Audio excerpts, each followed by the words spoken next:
A little job today. We've got Oli and Flynn out on site and they're repollarding some willows. So this willow has a strange look about it because it's been pollarded many times by us. It's actually totally hollow, that one. So repollarding it saves the tree. And they've got a second one 2 doors down. It's also been pollarded by us many times. So pollarding is taking off all of that leggy growth and pruning it right back to what we call a knuckle. So you can see in there are some gnarly bits which kind of look like a knuckle, and that's where we'll be taking it back to. They guys will leave 1 to 2 inch stubs in old money, 25 to 50 mil little stubs, and that helps the tree regenerate and resprout from there. There's quite a difference between pollarding and topping. Pollarding is a kind of ancient technique. If you go to America, they're very like, what? But here, it's very, very commonly used. There's lots of theories about why we pollard trees, but I think there was a tree found in the Trent, which is a river near Nottingham, and it was a pollard knuckle that they found, and they carbon dated it, and it was over 5,000 years old. Just looking at this one here, you can see this hollowing. So there's a big branch that would have been pruned off a long, long time ago, and it is totally hollow.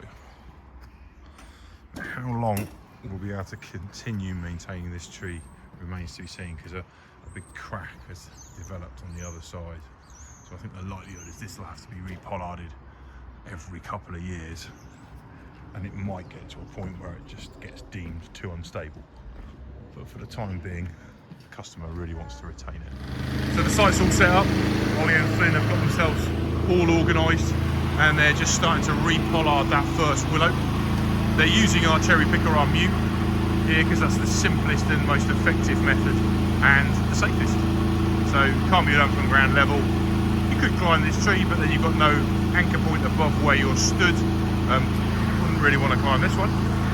So they're going to use the cherry picker here, and they're going to prune the tree from that, chip up all the branches, and then have a nicely repollarded tree. So it's some great work by Oli and Flynn, 2 very satisfied customers. Trees have been pollarded. Now, we often say pollarding is like Marmite, we either love it or hate it. Ollie's just finishing off there, blowing up and tidying up, and hopefully he's going to leave the garden neater than he found it. So here's the finished pollard. So all of that growth, that's only 2 years old, that growth, that's all been taken back and back to what we call these knuckles. We've left some stubs. These will aid regrowth, and this basically gives you a short, squat tree. As we said before, it's either Marmite, you love it or hate it. I quite like it. It's a British thing, and a European thing actually to boot. There's lots of reasons, or lots of theories, should I say, as to why we pollard trees. I think the most likely one was it was then used to manage, and then they cut this back and then use this as fodder for animals. Probably not on willows like this, but then the animals then couldn't reach up and eat the growth before it was taken back. But that gives you a really good view of those gnarly knuckles that form over those years and years of repollarding. Boys have done a great job, even in some horrible conditions. But we'll come back and have a look at these by next spring. These have already started to sprout, and they'll be putting that growth back on, but it's a really good way of managing these trees.